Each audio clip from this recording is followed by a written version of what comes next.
Mary is my mother because she was chosen to be all of our mothers. When she gave birth to Jesus, she didn't only become his mother, but everybody's mother. Maria, gratia plena,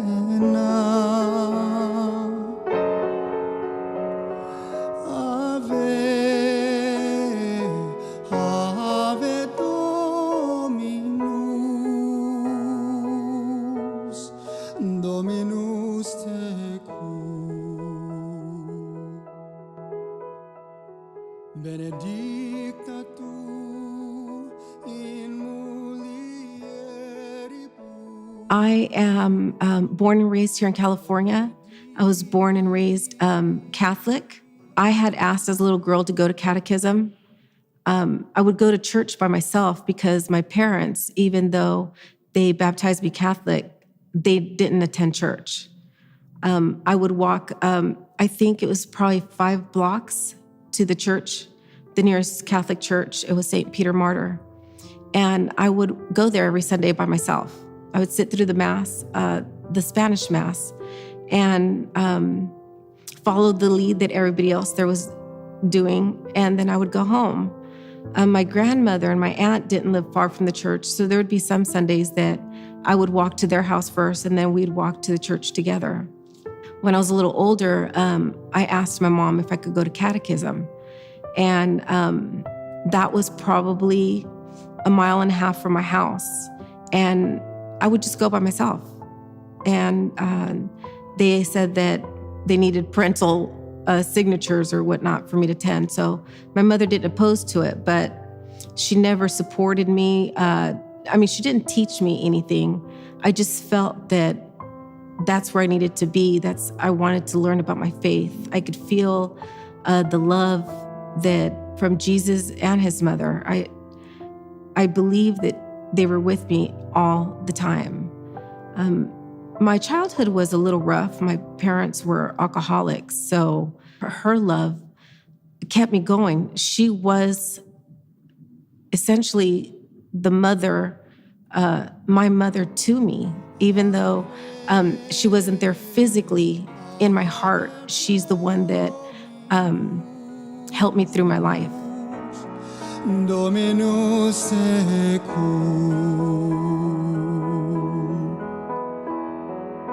benedicta tu in mulieribus, et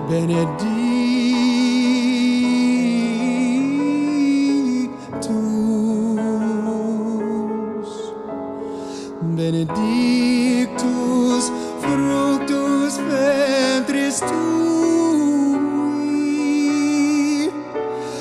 ventris tui,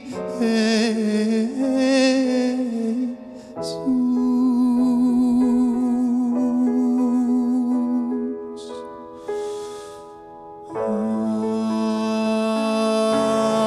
Ave Maria. So when I was an adult, I still continued going to church by myself. And I didn't believe that I wanted to have any children. And I just thought that my life was to be by myself forever. I just wanted to be by myself. But my brother and a girl had a little baby girl, and she was 3 days old. She came to live with me. And I felt a motherly love instantly. I know that it was just a blessing. That's the way it was, that I was going to be this little girl's mother. I didn't know that it was going to be forever at that time. I thought that I'd have her for a little while, maybe a couple of weeks. But no, that love kept growing every hour of the day. And the next thing I know, I'm raising this little girl by myself. And it was just praying every day that I was doing the right thing for this little child. And that's the way it was. I was just learning all by myself how much to feed her, how to put her to sleep, because I didn't have my mother that gave birth to me there to help me. It was just me and this little baby. And in prayer, I would just ask, that I was doing the right thing. And now my baby's 16 years old. And I was sent a life partner, my husband. He's wonderful with her. And now we have 3 more children, which all 4 of these girls come from the same mother. And as each one has been born, I've been the chosen one to raise them. The baby is 8 months old. The girl number 4, we've named our children kid 1, 2, 3, and 4 now. And I've just been blessed with an unconditional love for these girls. And I know that Mary, our mother, helped me every single day to care and love for these girls. Benedicta tu in mulieribus, et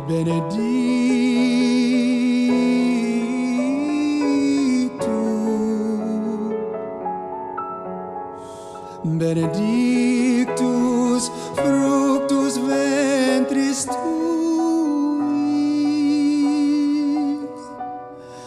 ventris tui, Jesus.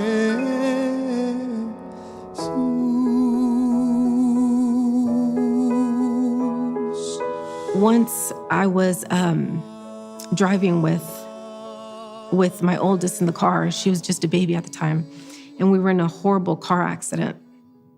And the baby was fine, but I was in a coma for a couple of days. And when I came to, I was hooked up to machines. I had broken bones. I had head injuries. And I was told after a week of being in the hospital that I was being released that I had something that they considered near-death experience. And I remember telling a friend of mine in the hospital before I was released, it was probably day 3 or 4, I'm not sure, that I was in the hospital, that I remember seeing my mother in a white room, and I had a little bassinet with me. And there was a feeling of hope, complete peace. And I could see my mother coming towards me, but I was never able to touch her. And I kept telling her I wanted her to meet my baby, to please look at my baby that was in the bassinet. And she wouldn't do that. There was lots of silence. And all I could feel was that I was in the best place of my life. And I heard a voice saying that it was time to go. I didn't want to go, that I wanted to be here, that I didn't want to go anywhere else. And I said, as my mom started to walk away, I said, please look at my baby. I want you to meet my baby. And I looked in the bassinet, and there was no baby there. And then I could see my mom disappearing in just afar. And when I came to, whenever days later, I realized that there was a connection of just love. It's a blessing that just like our mother, Mary, was chosen to raise Jesus, that even though I didn't give birth to these girls, that I also was chosen to raise these children.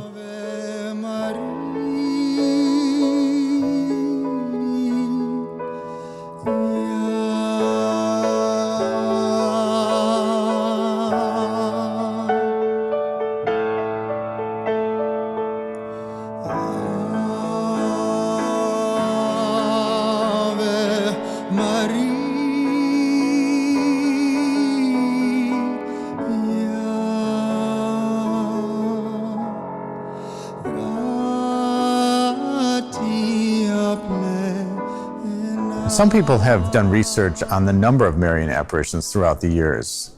There have been claims that there have been 2,500 such claims being made around the world of the Virgin Mary appearing in our midst. But when people talk about the famous examples of the Virgin Mary appearing, they cannot help but not leave out Our Lady of Lourdes. Our Lady of Lourdes is the most famous, or one of the most famous apparitions ever to have occurred in the history of the world.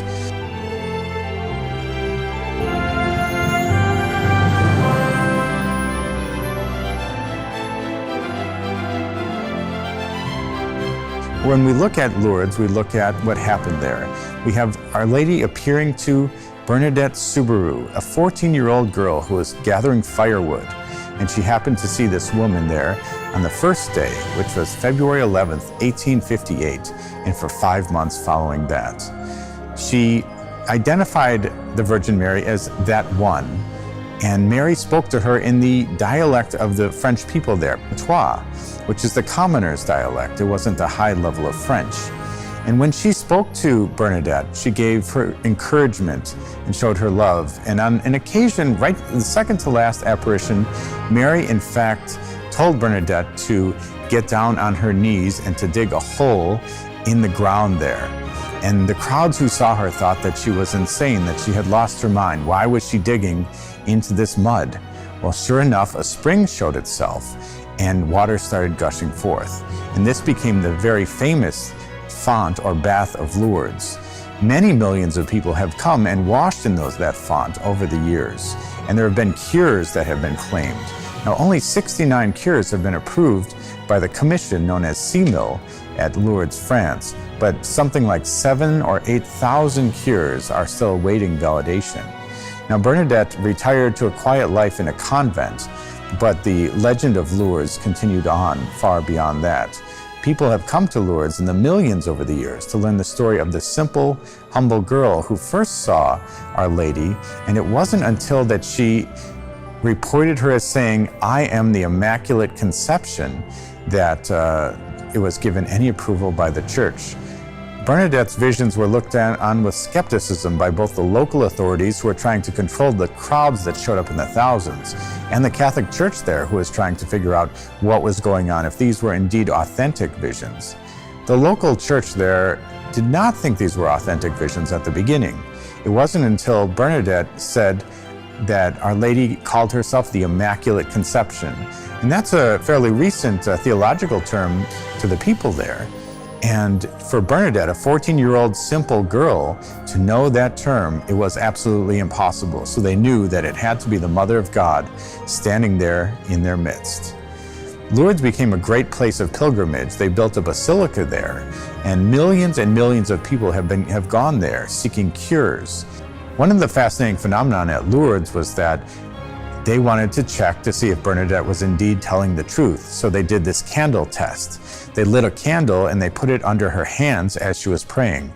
Bernadette did not flinch. She did not stop speaking to the Virgin Mary.